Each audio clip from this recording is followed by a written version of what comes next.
Welcome to The Explainer. Today, we're taking a truly fascinating journey through source material that maps out what you could call a comprehensive citizen's guide. We're going to start way down at the micro level, looking at personal empowerment and your individual rights. And then we're going to zoom all the way out to macro level governance and a proposed utopian economic system. It's a massive progression from the highly practical to the deeply profound. So let's get into it. But before we get into the heavy systems, let me ask you a simple question, just to kick things off. What is the actual difference between having a right and enforcing it? Really think about it for a second. Does a fundamental human right truly exist in the real world if you don't have a mechanism to defend it? If it's literally just words on paper, what good is it when push comes to shove? Keep that tension in the back of your mind as we move forward today. So here is our roadmap for today. 1. Your fundamental human rights. 2. The guardians of democracy. 3. Education meets real-world skills. 4. The unique justice manifesto. And 5. Building a stress-free economy. Let's jump right in. Section 1. Your fundamental human rights, the tools of empowerment. When we ask about the difference between having a right and enforcing it, our source text draws this really sharp, vivid contrast. It compares the court to a gun and human rights to a mic. It's a brilliant analogy. The court is a gun because it has immediate, absolute, forceful power. It issues binding orders and it can use police action to enforce compliance right now. But human rights? Those are a microphone. They give you a voice. They allow you to question authority, to gather societal support, and to drive long-term systemic change. A gun without a mic just makes power completely arbitrary. But a mic without a gun? That means no one actually has to listen to you. You really need both. And that tension is exactly where institutions like the National Human Rights Commission, or NHRC, step in. The text defines India's national human rights body as a combination of a security camera and a siren. It acts as the ultimate societal watchdog, sitting right there between the mic and the gun. Like a security camera, it meticulously records and investigates human rights violations. And like a siren, it alerts the public and the press, creating massive, unavoidable pressure on the government to act. Section 2.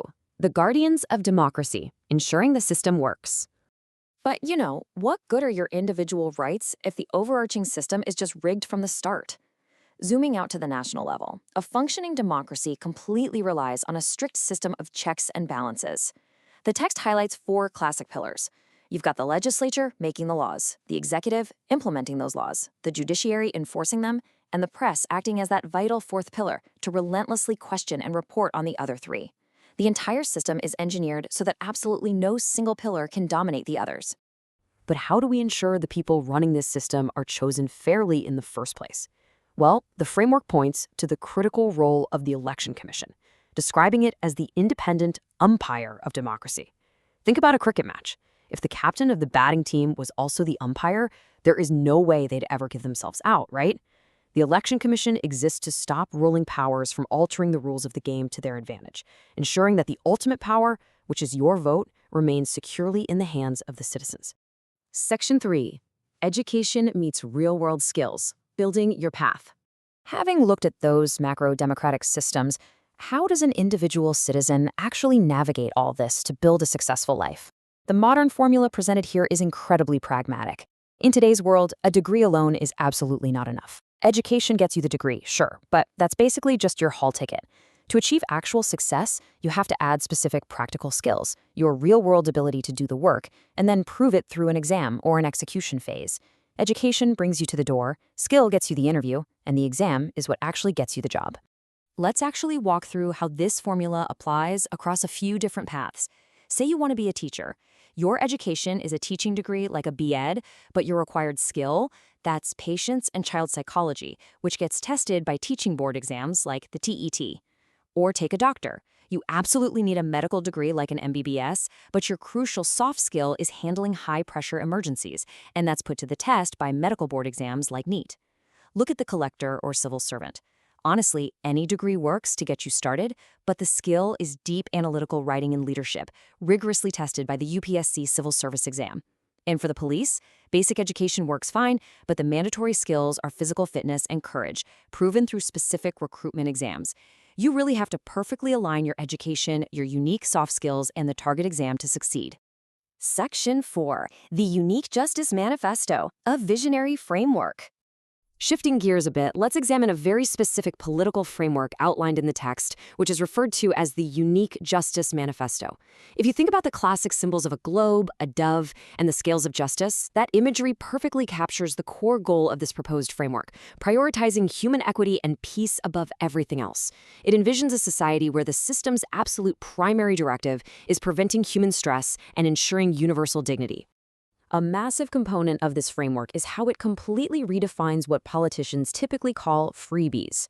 The manifesto's firm stance is that these 5 items are not charity at all, but rather non-negotiable basic human rights required for survival. It proposes entirely free education, where the very concept of failing is removed. It also outlines universal healthcare, guaranteed housing for all, specific monetary support of 1,000 rupees a month for orphan care, and a 3,000 rupee pension for elder care.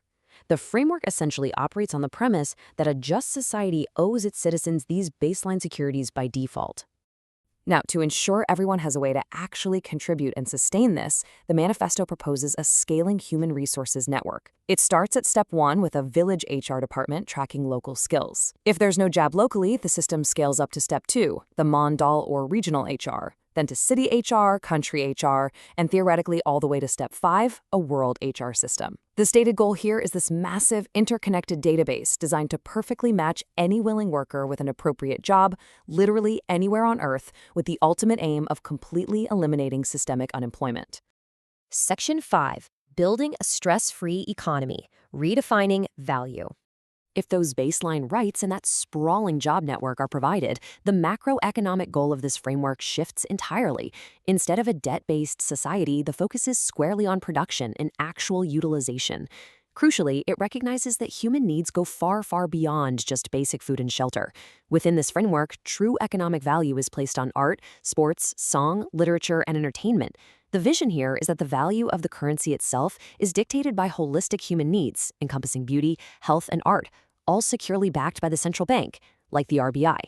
It outlines an economy engineered from the ground up for human enrichment, not just sheer profit.